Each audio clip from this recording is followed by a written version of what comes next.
सावधान। इडमो अर्हन्ताणम् इडमो सिद्धाणम् इडमो आयरियाणम् इडमो अध्यायाणम् इडमो लोये सर्वसाहुणम् मोक्षमार्गस्य नेतारं भेत्तारं कर्मभूव्रतां ज्ञातारं विश्वतत्त्वानां वन्दे तद्गुणलब्धे। राम कहानी सुनो रे राम कहानी, राम कहानी सुनो रे राम कहानी। सुनत हरस आवे हो, सुनत हरस आवे वीरा की वाणी। कहानी सुनो रे राम कहानी, राम कहानी सुनो रे राम कहानी। श्री राम जय जय राम, श्री राम जय जय राम, श्री राम जय जय राम, श्री राम जय जय राम। दशरथ के राज दुलारे, कौशल्या की आंख के तारे। ओ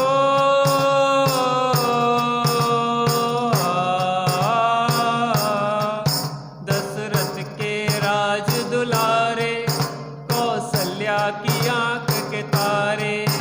वे सूर्य वंश के सुर, बेरग कुल के उजियारे। रवि सेन गुरुवर बोले हो, रवि सेन गुरुवर बोले अमृतमयी वाणी।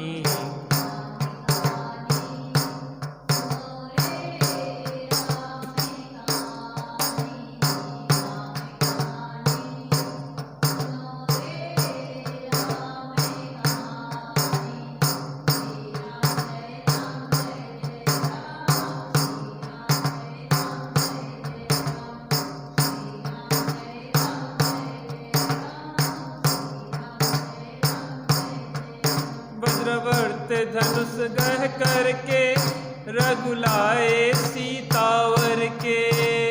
ओ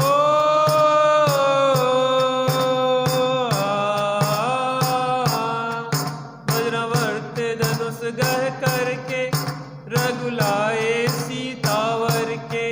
घर त्याग हुए वनवासी, पितु की आज्ञा सिर धर के। लखन सियाले संग हो, लखन सियाले संग छोड़ी राजधानी।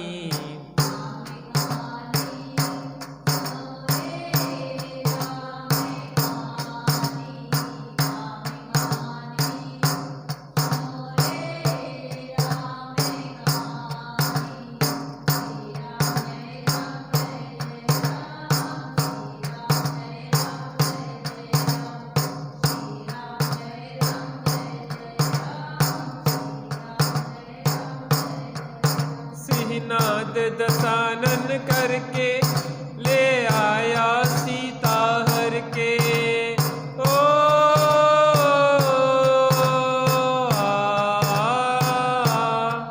सिंहनाद दशानन करके ले आया सीता हर के। रघुवर फिरे बन बन में, सीता की रटन को रटते। क्षमता धरी सीता ने हो, क्षमता धरी सीता ने तत्व ज्ञान बल से।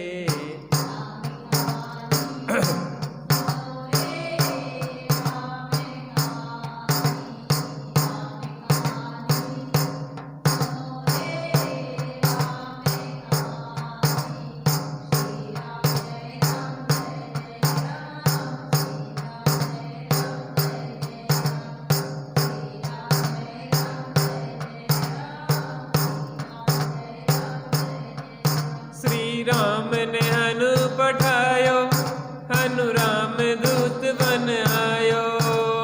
ओ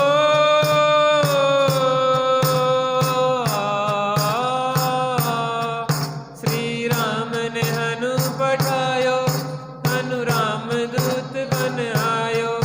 सीता माँ की सेवा में रघुवर को संदेशा लायो, और संग लायो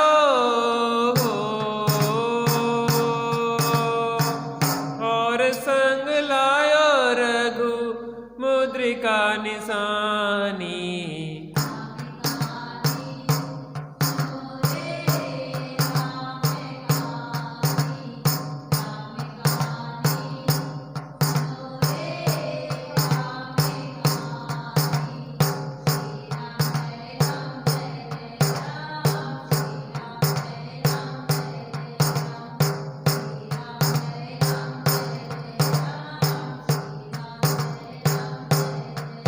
लखन दसानन बध करके रघुलाए सीता जय के। ओ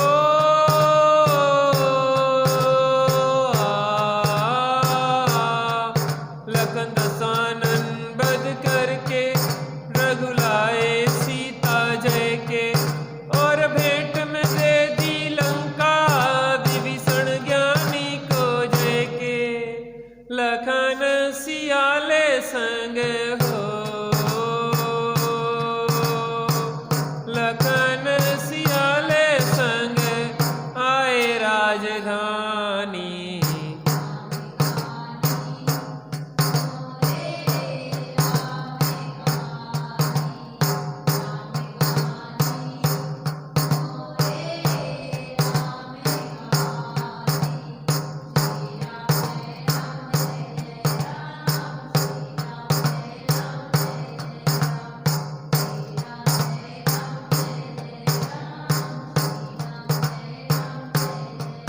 कर्मों ने खेल दिखायो, तब राम ने वन भिजवायो।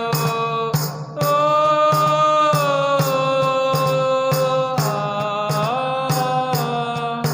कर्मों ने खेल दिखायो, तब राम ने वन भिजवायो। सीता पहुंची जब वन में, तब प्रभु भक्ति थी मन में। वज्र जंग आयो, वज्र जंग आयो, सती भगिनी बनायो।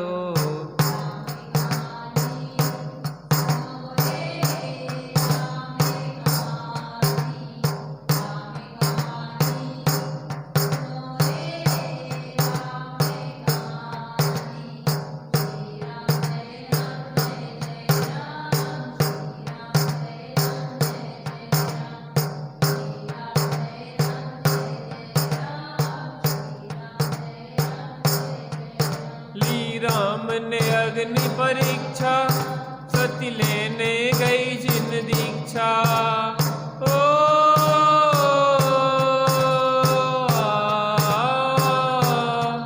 ली राम ने अग्नि परीक्षा, सती लेने गई जिन दीक्षा। श्री राम रहे थे मनाते, लव कुश थे रुदन मचाते। हे माता हमें छोड़ के मत जाओ। दृढ़ता धरी सीता ने हो, दृढ़ता धरी सीता ने आत्मज्ञान बल से।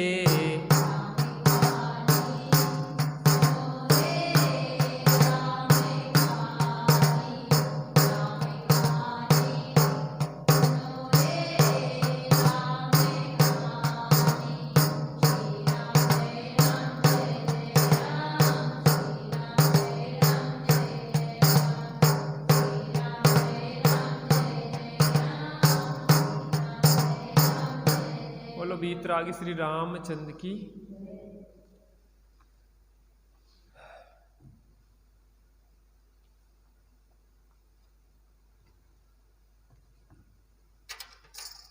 जीव जब तक मोक्ष प्राप्त नहीं करता है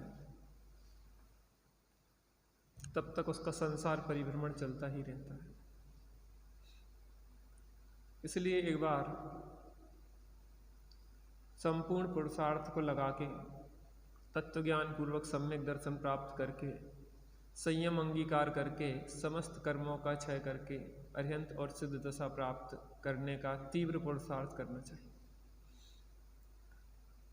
प्रथम सम्यक्त प्राप्त करने के लिए तत्वज्ञान की अनिवार्यता है। तत्वज्ञान भेद विज्ञान की प्रमुखता रखते हुए जीवन जियो, कहीं भी उलझो नहीं। हमें इस संसार से निकलना है। कहते हैं कि लंबी दूरी की ट्रेनें छोटे छोटे स्टॉपेज पे नहीं रुकती, हमें मोक्ष पहुंचना है। इसलिए हमें छोटी छोटे प्रसंगों में उलझना नहीं है, कर्म नहीं संचय करना, हमें उन्हें क्या करना है, उनको अनदेखा करना है। अपन यहाँ पे महापुरुषों के जीवन चरित्र को देख रहे हैं। रामचंद्र जी का जीवन चरित्र कैसा रहा, लक्ष्मण का कैसा रहा, सीता का कैसा रहा, विभीषण का, सुग्रीव का, बाली का, आदि अनेक जीवों के हमने, रावण का किस प्रकार से स्थितियां रही, कितनी बार ऊपर चढ़ा जीव, कितनी बार नीचे गिरा, निदानबंद लक्ष्मण के जीव ने किया, रावण के जीव ने किया, किस प्रकार से वो फिर से निदानबंद करके फिर वो वहीं के वहीं खड़ा हो गया। ऐसा नहीं है कि हमने सम्यक्त प्राप्त नहीं किया, लेकिन एक बार सम्यक्त प्राप्त करने पे भी अर्धपुद्गल परावर्तन काल तक जीव भटक जाता है। इसलिए आत्महित का कार्य शीघ्र अति शीघ्र करने लायक है, उसको कल पे छोड़ने लायक नहीं। यहाँ पे फिर विभीषण ने प्रश्न किया कि सीता का अपवाद क्यों हुआ था, इस प्रकार से सीता के ऊपर मिथ्या आरोपण क्यों लगा था। हे स्वामी, हमें उसके बारे में जानकारी दें। पृष्ठ क्रमांक 269, छंद क्रमांक 41। इस जग की घटमाल इस भांति निरंतर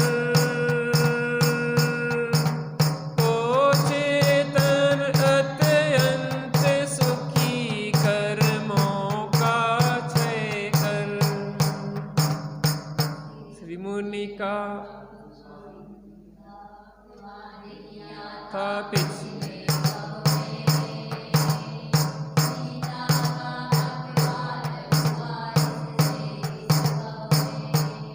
इस जग की घटमाल चले इस भांति निरंतर। घटमाल का मतलब मेरे हिसाब से रेहट की घड़ियां होना चाहिए ना?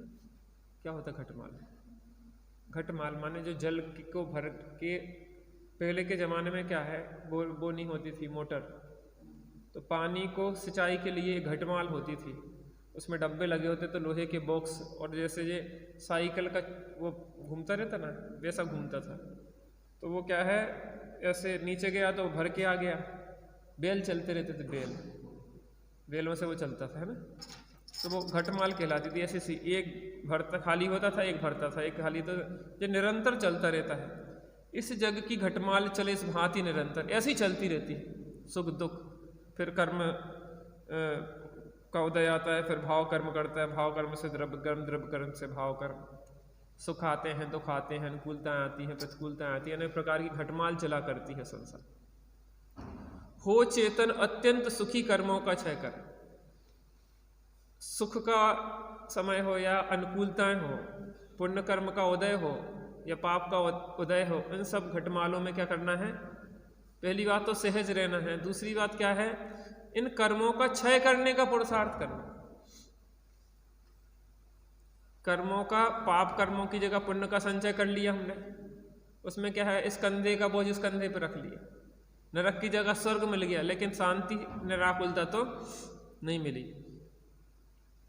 श्री मुनि का अपवाद किया था पिछले भाव में। प्रश्न क्या किया था कि सीता का अपवाद क्यों हुआ, तो पिछले भाव में क्या किया था, श्री मुनिराज का इसने अपवाद किया था। सीता का अपवाद हुआ इससे इस भाव में। पूर्व में मुनिराज और आरिका का अपवाद किया था, तो इस भाव में सीता का भी अपवाद हुआ। एक समय बन मुनिराज सुदर्शन, सुना चुके थे नगर वासियों को जिन दर्शन। सुनती थी उपदेश आरिका एक वहां पर, ईर्ष्या बस की वेदवती ने निंदा घर घर। क्या हुआ, एक बार जंगल में मुनिराज स्थित थे, उनका नाम था सुदर्शन। क्या नाम था? और एक आरिका थी जिनका नाम था सुदर्शना। क्या नाम था? सुदर्शना। मुनिराज एक बार क्या है जंगल में उपदेश दे रहे थे सभी साधर्मियों को, तो वहां पे एक आरिका जी सुदर्शना विराजमान थी, वो भी उपदेश को सुन रही थी। और इस प्रकार से नगरवासियों को मुनिराज ने उपदेश दिया कि जिनेंद्र देव का दर्शन करना चाहिए प्रतिदिन। दर्शनम देव देवस्य दर्शनम पापनाशनम, दर्शनम स्वर्ग सोपानम, दर्शनम मोक्ष साधनम, दर्शनेन जिनेन्द्राणां साधूनां वन्दनेन च न चिरं तिष्ठते पापं छिद्रहस्ते यथोदकम्। जिनेंद्र भगवान का दर्शन महामंगलकारी है। देखो आपके यहाँ बहुत अच्छाइयाँ हैं, लेकिन एक चीज़ की हमने बात सुनी है कि बच्चे रोज जिन दर्शन नहीं करते। पास में होते हुए भी बड़े बड़े बच्चे भी जिन दर्शन नहीं करते।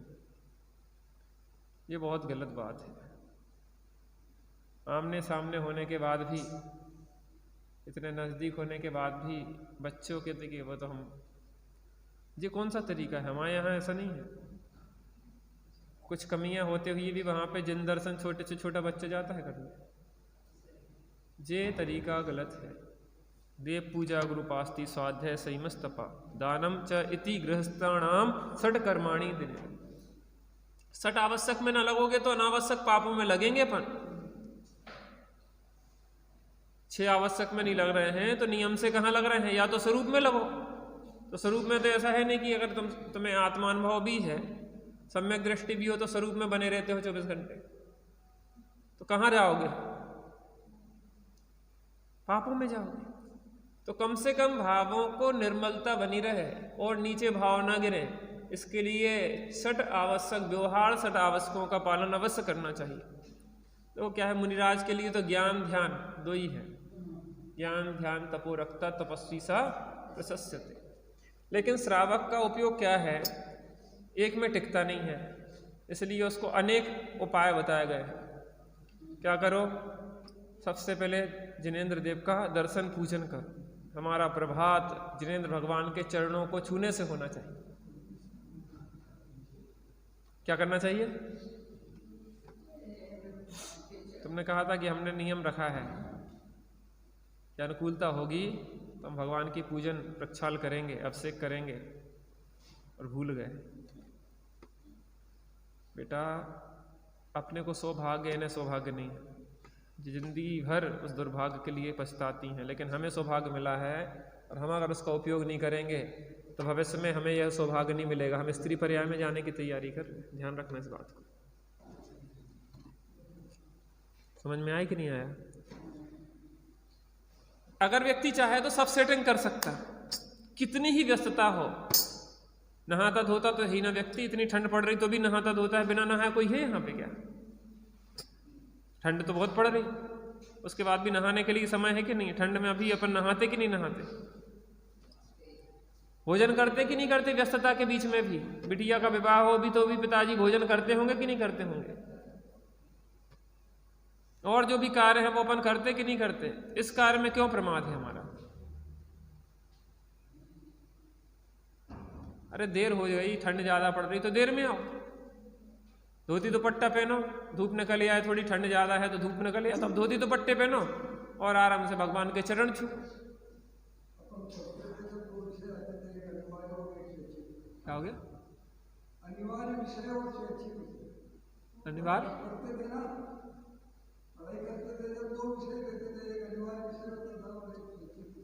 जी अनिवार्य है।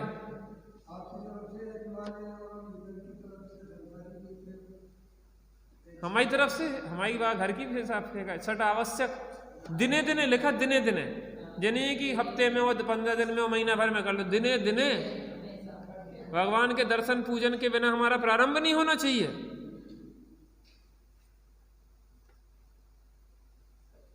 आंखें जब खोलो तो भगवान के दर्शन होना चाहिए।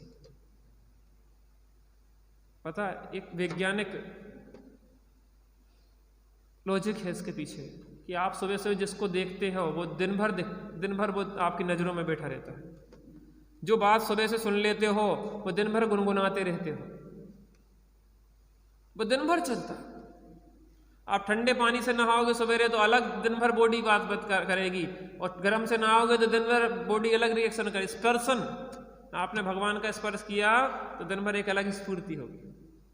भगवान को देखा तो एक अलग आंखों का, भगवान की वाणी सुनी सुबह से तो अपने कानों की शोभा हो गई। हर सांस में प्रभु सुमरण। मुमुक्षुओं को क्या करना, माला से, क्या सामायिक से, क्या प्रतिक्रमण से, क्या प्रत्याख्यान, क्या आलोचना है, क्या मतलब? मुमुक्षुओं को तो सीधा मोक्ष जाना है। इतना प्रमाद है हमारे अंदर, हम क्या बताएं। क्या लगता तो ऐसे ही है ना। ये हमारे घर की बात नहीं है कि हम अपने तरफ से कोई बात कह रहे हैं, ये जिनवाणी कह रही है, षट कर्माणि दिने दिने। देखो एक चीज बताएं, हम तो निर्वृत्ति वाले हैं, हमें तो 24 घंटे भगवान है, तो हम लोग तो क्या है कि अपनी हर चर्या में हमारे चलते ही रहता है। हमें तो कहीं ऐसा उलझना नहीं है कि अब आपका तो क्या है कि आपकी टाइम शेड्यूल बिल्कुल बंधा हुआ है, एक के बाद एक के बाद एक काम, और आपने अगर सवेरे से मिस कर दिया तो फिर दिन भर आपको कुछ वैसा है नहीं, उलझे रहे, तो व्यापार धंधा इसमें उसमें लग गए। इसलिए सुबह से कम दर्शन, पूजन, प्रक्षाल, अभिषेक जी नित्य पहले कर लो अपन।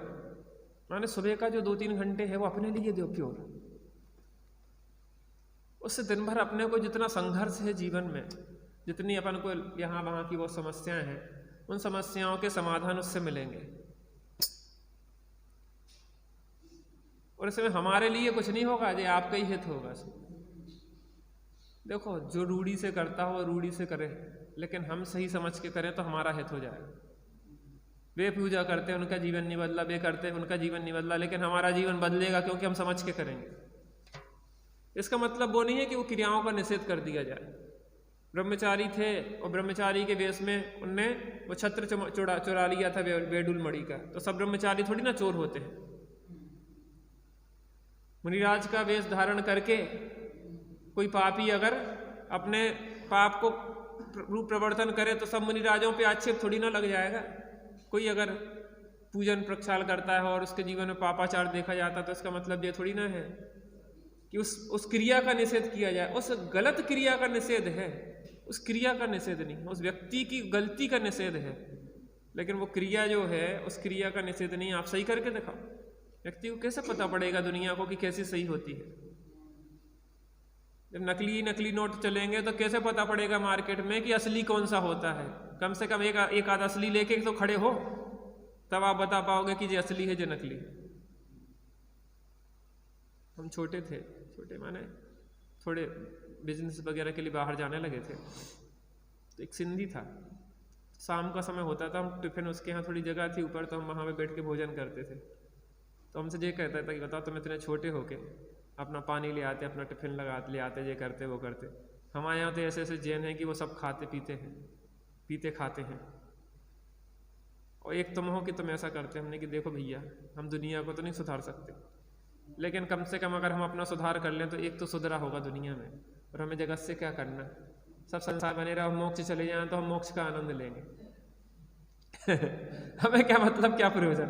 भाव आता है बोल देते हैं, लेकिन उससे आप मोक्ष चले जाओ हम नरक में चले जाएं तो हमें थोड़ी ना आप सुख दे दोगे। तो हमें तो अपनी चिंता करना है।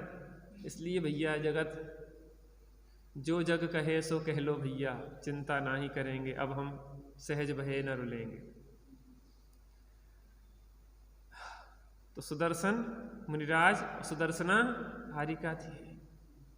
और जिन दर्शन का, जिन पूजन का, सट आवश्यक कर्तव्यों का श्रावकों को उपदेश दे रहे थे कि रोज नित्य प्रति देव दर्शन करना चाहिए, गुरुओं की उपासना करना चाहिए, प्रत्यक्ष या परोक्ष, प्रत्यक्ष गुरु ना हो तो परोक्ष में गुरुओं के प्रति भक्ति भाव रखना चाहिए, उनकी विनय रखना चाहिए, उनके वचनामृत का निरंतर उसके ऊपर चलना चाहिए। टोडरमल जी ने लिखा, शायद आचार्य उपाध्याय साधु किसी के स्वरूप में, कि उनके वचन के अनुसार परिणमन करना, प्रवर्तन करना, ये भी अरिहंत भगवान की पूजन है। उनके अनुसार चलना, उनके आकार का अवलोकन करना, बहुत बढ़िया बेटा, सौभाग्य है। हम तो बार बार कहेंगे इस सौभाग्य को दुर्भाग्य में ना बदलो। आप जब बैठते ना भगवान के पास धोती दुपट्टा पहन के, तो एक निश्चिंतता होती, निश्चिंतता होती। वो निश्चिंतता आप प्रयास करके भी ऐसे सामान्य कपड़ों में बैठोगे ना, तो वो निश्चिंतता नहीं होगी, क्योंकि हमारा उस समय संकल्प हो जाता है कि हम पूजन में हैं। तो हमारा आधा घंटे पौन घंटा अब कहीं जाने का विकल्प नहीं है, ना उस समय मोबाइल है, ना फोन है, ना कोई बुला सकता भी, वो पूजन कर रहे हैं। बड़ी से बड़ी घटना घट जाएगी तो भी कोई की हिम्मत नहीं है कि आपको मंदिर में से बुला ले, पूजन करते हुए कह रहा। बाकी सामान में यहाँ पे तो आप मोबाइल आएगा, आप चले जाओगे बाहर, काय का फोन आ जाता तुम्हारा बीच बीच में, क्या करे वो बिटिया, कंपनी की कॉल आ जाती है, उसके बीच में भी सुनती रहती है। मजबूरियाँ हैं, सब परिस्थिति है। मैं देखता हूँ एक दो दिन से उसके फ़ोन आ जाते हैं, लेकिन कॉल नहीं उठाओ तो भी समस्या है। जरूरी या काम आ जाते हैं। सल्ले अपन ही पालते हैं, अपन ही परेशान। क्या करें, व्यक्ति को कुछ ना कुछ करने की आदत है, बिना करे रहा नहीं जाता। फिर कहता है कि हम परेशान हैं। किसके कारण परेशान है? अपने ही ने आपते मोल ले लिए, फिर अपने ही रोना रो रहे। लेकिन क्या करें, आपकी भी गलती नहीं है। दुनिया में सब दौड़ रहे हैं तो हम दौड़ रहे हैं, क्या करें। अगर हम नहीं दौड़ते हैं तो सब लोग कहते हैं कि पता नहीं इसकी बुद्धि खराब हो गई क्या, इसकी बुद्धि खराब हो गई। जो घर में माता पिता की सेवा कर रहे हैं ये लोग, आजकल तो माता पिता को छोड़ के देश विदेश में जाके ऐसो आराम मौज मस्ती करो, वो समझदार बुद्धिमान माने जाते। तो तुम यही गांव में माता पिता की सेवा में लगे हो, तुमने कुछ तरक्की ही नहीं की, तरक्की नहीं की। तरक्की के पैमाने हमारे कितने गजब के हैं कि माता पिता बड़े गुरुजनों को छोड़ के चले जाओ, बेचारे अकेले बीमार दुखी परेशान तकलीफों में डले रहे, जिनने आपके लिए, वो खुद माँ गीले में सोई तुम्हें सूखे में सुलाया, अब उस माँ के लिए तुम्हारे पास समय नहीं है।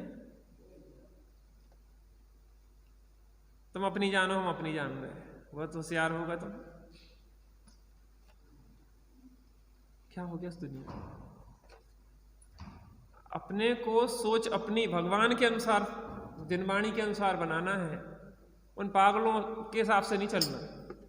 इसलिए तो हम सुखी भी नहीं है, जो अपने कर्तव्यों का निर्वाह नहीं कर रहे हैं, चाहे वो धर्म के व्यवहार रूप कर्तव्य हो या अपने लौकिक व्यवहार रूप कर्तव्य। क्या उनके जीवन में शांति देखी जाती है?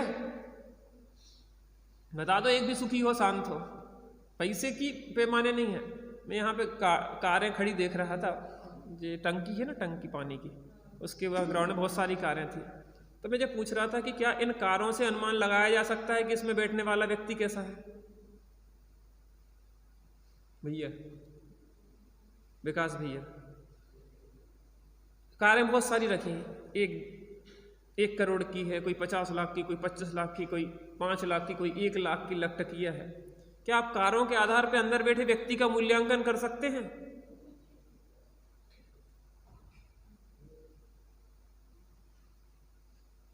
नहीं कर सकते ना। और हमारा मूल्यांकन का आधार क्या है? अपन शादी कहाँ करेंगे, कहाँ करेंगे? मैं इसलिए ये बात कहता हूँ कि हमारे मूल्यांकन के आधार अभी वही हैं जो बाहर बैठे लोगों के। यहाँ पे सिर हिलाते हैं झूठा झूठा, जब प्रैक्टिकल परीक्षा की बारी आती है तो हम भी उन्हीं पागलों के बहाव में चले जाते हैं, उन पागलों के बहाव में आ जाते हैं। जबकि उन पागलों से ये कहना चाहिए कि तुम पागल हो, तब कोई झटका लगेगा कि तुम पागल हो। त्यागी जी सुबह से इतना क्यों डांटते हैं कि थोड़ा पागलपन उतरे सही, लेकिन फिर भी हम वहीं के वहीं रह जाते। इसलिए बार बार वो पागलपन उतारने के चक्कर में रहते।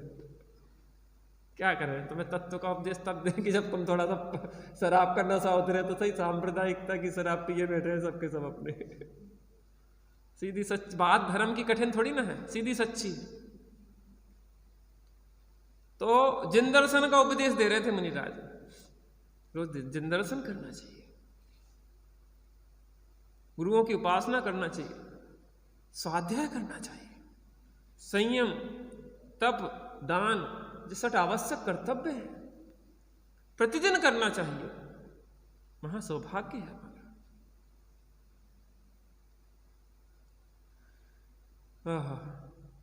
और वहीं पे एक आरिका, सुदर्शना आरिका वहां पे उपदेश सुन रही थी।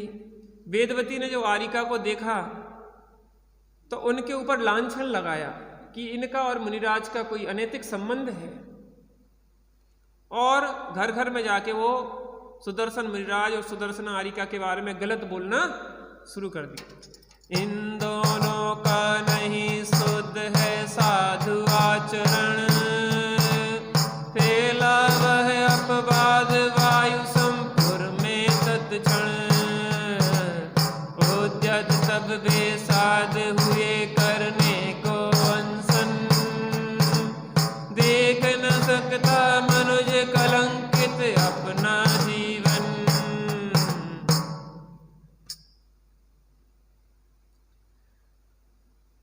इन दोनों का नहीं शुद्ध है साधु आचरण।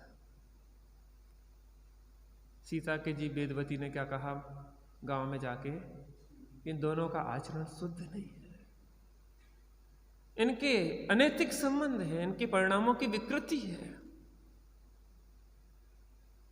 पता, किसी को भी अगर बदनाम करना है तो उसके चारित्र को दोष लगा, कैरेक्टर। घर परिवार में भी देवरानी जेठानी इनकी उनकी पटरी ना खाती है ना, तो एक दूसरे के कैरेक्टर पे छींटे उछालते हैं। इनका तो चारित्र ऐसा है, इनके उनसे ऐसा है, इनका वैसा है, इनका वैसा है। जिनके साथ पवित्र संबंध भी हैं उनके प्रति भी लांछन लगाने से नहीं चूकते। और फिर जब हमारे ऊपर लांछन लगता है तो हम रोते हैं कि हमारे साथ ऐसे झूठे आरोप क्यों लग रहे हैं। हम अपने अंदर की जलन निकालने के लिए किसी भी प्रकार से किसी हद तक जा सकते हैं।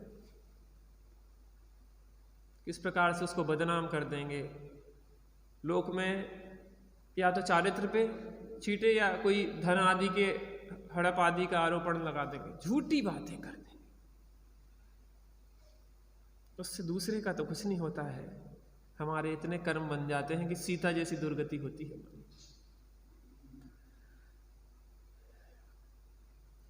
फैला वह अपवाद वायु संपुर में तत्क्षण।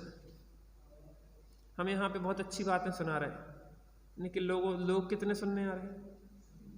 और मैं बाहर जाके गालियां देना शुरू कर दूं, तो गालियां देना शुरू कर दूं, मारपीट करने लग जाऊं, तो कितने लोग, और कोई की लड़की भाग जाए तो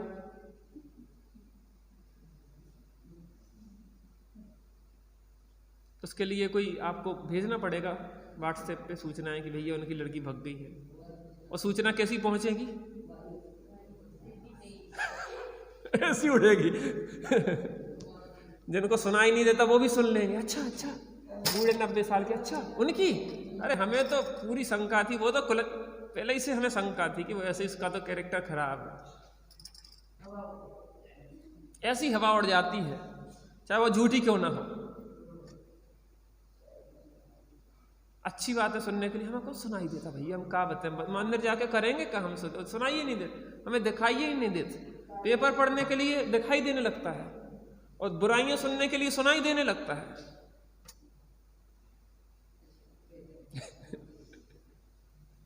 बाकी तो ना दिखाई देता है ना सुनाई देता है। भाई साहब अंधे हो जाएंगे, ऐसी योनि में पहुंचेंगे, ना आंखें होंगी ना कान होंगे। उद्यत तब वे साधु हुए करने को अनशन। उन आरिका ने और साधु ने नियम ले लिया कि जब तक मेरे ऊपर जो मिथ्या आरोपण लगा है, जब तक ये दूर नहीं होगा तब तक मैं आहार जल का त्याग करता।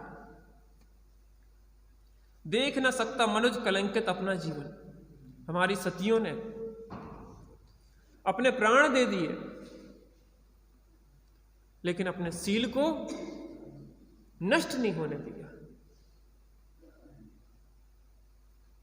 और आज हमारे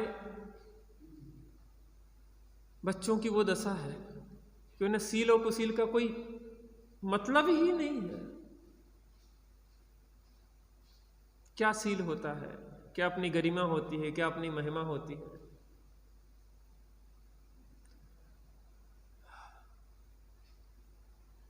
देख न सकता मनुष्य कलंकित अपना जीवन। वो जीवन किस काम का जो कलंकित हो। वेदवती ने पुनः कहा लोगों में आकर, दोषारोपण किया खेद है मुझे भयंकर। भाई बहन है साधु नहीं यह मैंने जाना, इनका शुद्धाचरण भूल से नहीं पहचाना।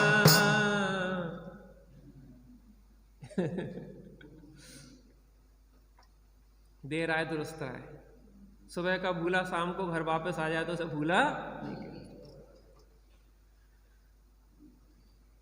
कहीं आता कि कोई वन देवता आदि ने उसको दंडित किया कि तू क्या ये अपवाद फैला रहे, तब जाके उसको भूल समझ में आई। और जब उसको पता पड़ा कि ये तो सगे भाई बहन है। देखो भले संयमित जीवन जी रहे हैं लेकिन एक भाई बहन पूर्व के हैं ना, एक थोड़ा सा एक भाव तो इतना तो आएगा कि आपकी धर्म आराधना अच्छी चल रही कि नहीं चल रही। एक सामान्य सा, अब जनसामान्य को उस विषय में क्या दिख रहा है। कई बार अपन भी नहीं सोचने लगते कि भाई बहन खड़े हों तो अपन सोचते पता नहीं ये किसके साथ खड़ा, ये किसके साथ खड़ी, ये कौन है, ये कैसे है, इनमें क्या चक्कर चल रहा है। हमें चक्कर बहुत जल्दी चलता है क्योंकि हमें बुद्धि खराब है। हर जगह गंदगी ही गंदगी दिखती है, कहीं स्वच्छता नहीं दिखती है। सब पवित्र संबंधों को हम दूषित कर देते हैं। जब वो सेठ चला गया था और गर्भ में संतान थी, 20 साल बाद लौटा तो एक युवा अपनी पत्नी के साथ सोते देखा, उसने तलवार उठाई जैसे मारने को था। उन्होंने कि बिना विचारे जो करे सो पाछे पछताए, वो लिखा था। कहने पूछ तो ले एक बार कौन है आखिर। और देखा, अरे पापा पापा पापा पापा पापा, अरे मेरा बच्चा इतना बड़ा हो गया, मैं क्या सोच रहा था। कई बार ऐसे बच्चे होते कि मम्मी से भी बड़े बड़े लगने लगते, अच्छे लंबे चौड़े लंबे तड़ंग। हमें तो कुछ नहीं, ली जी वो तरुआ से मार दी, लेकिन उससे सामने वाले के ऊपर क्या होता है। कई लोग तो आत्महत्या कर बैठते हैं इस तरीके के आरोप प्रत्यारोप में। आपके यहाँ अभी ये घटना घटी थी ना, भैया ने फांसी लगा ली थी, हमारे सामने की बात है। क्या है संसार की दशा है। एक शब्द लिखना है, आपको क्या लगता है, किसी के बारे में थोड़ा लिख दिया, थोड़ा कुछ कर दिया, कुछ कर दिया, आपको कुछ लगता ही नहीं है कि क्या किसके ऊपर क्या बीतेगी, उसका क्या प्रभाव होगा। हमने तो कह दिया, चलो गलती हो भी जाए तो सुधार कर लेना वेदवती की तरह। और वेदवती ने जिन लोगों के पास जाके अपवाद किया था, उनके पास जाके कहा कि मुझे क्षमा करना, मैं गलत बोल गई थी, मैंने गलत मिथ्या आरोपण लगाया था। वो उनके बीच में कोई गलत संबंध नहीं है, वो सगे भाई बहन है पूर्व के। और इनका शुद्धाचरण भूल से नहीं पहचाना, इनका तो शुद्ध आचरण है, मैंने भूल से नहीं।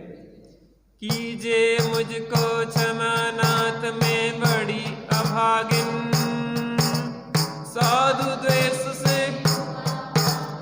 मेरा जीवन, इस प्रकार कर सब समक्ष क्या कर निंदा जो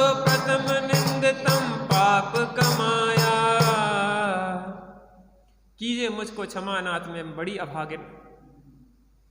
साधु द्वेष से हुआ पापमय मेरा जीवन, मुनिराजों की निंदा आदि के भाव से मेरा जीवन पापमय हो गया है। इस प्रकार कह सब समक्ष अपवाद हटाया, सभी लोगों के पास जाके अपवाद को दूर किया। कर निंदा जो प्रथम निंदतम पाप कमाए, लेकिन पहले जो निंदा की थी तत्संबंधी कर्म तो बंद ही गया था। निदत्ति निकाचित जैसे कर्म बन जाते हैं, चतुर्विद संग मुनि आरिका आदि की निंदा करने से। कभी भी ऐसा पाप मत करना। उसके फल में हुआ कलंकित इसका जीवन, लेकिन सीता सती सर्वथा है निर्मल मन। पर निंदा तज सदा कीजिए आप भलाई, भाव में दुख रूप जानिए अन्य बुराई। उसके फल में हुआ कलंकित इसका जीवन, सीता ने दूसरे पे कलंक लगाया था, इस कारण से सीता का जीवन भी कलंकित हुआ। लेकिन सीता सती सर्वथा है निर्मल मन, जैसे वो मुनिराज और आरिका निर्मल थी, वैसे सीता सती भी निर्मल मन है। पर निंदा तज सदा कीजिए आप भलाई, दूसरों की निंदा छोड़कर निरंतर हमें दूसरों की भलाई का ध्यान रखना चाहिए। भव भव में दुख रूप जानिए अन्य बुराई, चुगली बुराई यहाँ की वहाँ करना, जिस भाव में नहीं, कब कब भाव भाव में हमें दुख देती है। जैसे सती सीता को वेदवती के भाव में जो उसने पाप कमाया था, सती सीता के भाव में उदय में आता था।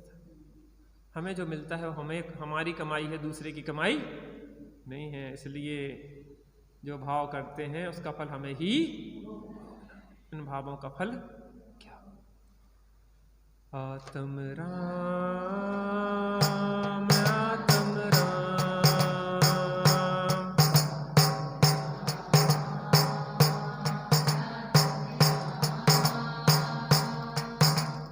तू ही है ज्ञाता दृष्टा, तू ही है,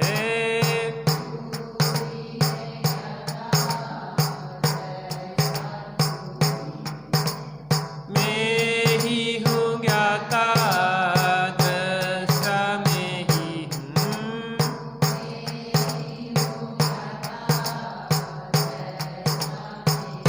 मैं ही हूँ सुख निधान।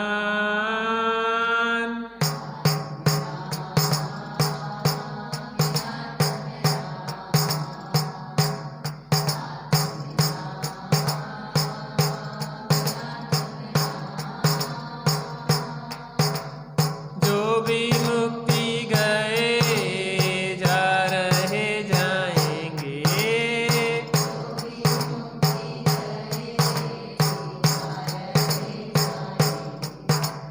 जो भी मुक्ति गए जा रहे जाएंगे,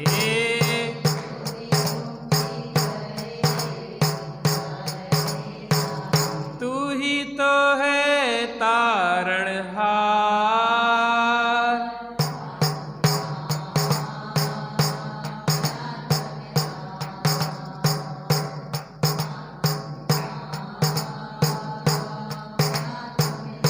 जग में साचो शरण धाम,